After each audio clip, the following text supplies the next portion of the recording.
Bonjour à tous et bienvenue dans le Petit Journal. Dans le cadre des festivités du 50e anniversaire des JO d'hiver de 1968, la troupe de théâtre vous propose son nouveau spectacle, l'Alpe d'Huez, l'âge d'or. Nous étions en coulisses lors des répétitions. L'Alpe présente encore de très gros potentiels non exploités. Sur les zones de Boutran, Villars-Recula et le Signal de l'Homme. Le Signal de l'Homme? Mais on y va comment au Signal de l'Homme? En cerf-volant? Nouvelle année, nouveau spectacle pour la troupe de théâtre de l'Alpe d'Huez. Après les pionniers de la neige, nous les retrouvons dans l'âge d'or. Bienvenue dans les coulisses de cette dernière création. On commence en 1939, là où on s'était arrêté l'année dernière, et on va jusqu'en 68, avec toujours la même petite idée derrière la tête, en fait regarder toute cette époque-là du côté des coulisses. Puisque la grande histoire, généralement les gens la connaissent. Vous voulez parler du gaz, je suppose. Alors du gaz, si vous préférez, pour revenir sur la station.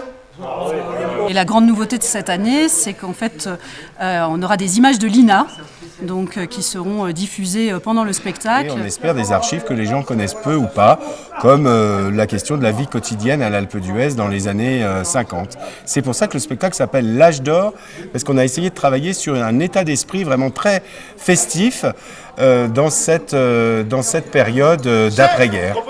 De cette période, l'Alpe d'Huez regorge d'anecdotes, une grande source d'inspiration pour les metteurs en scène.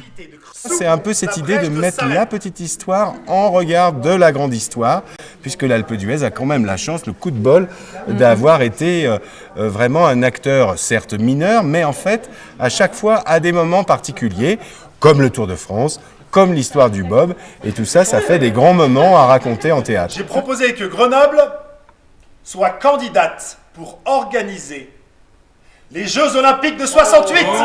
1h30 de représentation pour couvrir une trentaine d'années d'histoire. C'est le défi que se sont donnés Pierre et Vanessa Desmarais. Cette période est presque plus difficile, plus contrastée, plus compliquée à raconter que finalement les pionniers qui étaient le spectacle de l'année dernière. Donc pour l'équipe de la troupe de l'Alpe d'Huez, c'est un sacré challenge. Bien, bah écoutez, c'était presque parfait, évidemment. On boit un coup et on s'y remet. On est d'accord, Vanessa ? Rendez-vous jeudi à 21h à l'espace Congrès des Grandes Rousses du Palais des Sports. Merci, monsieur le maire. Vous êtes tous invités à l'espace des congrès à 21h pour assister au spectacle. À ne pas rater également la parade anniversaire des Jeux Olympiques. Départ à 18h du Palais des Sports vers la patinoire.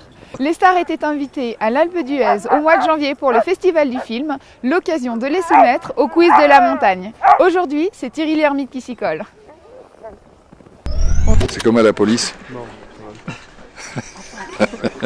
Allez. Aucun des deux. Je peux pas digérer ça. Chalet tant qu'à faire, ouais. Les deux. Alpin, ski de fond maintenant. Télésiège. Bof, un ou deux. J'ai 1000 souvenirs de montagne. 1000 souvenirs de montagne. Je connais pas les deux Alpes. Quant à moi, je vous retrouve bientôt dans un prochain Petit Journal.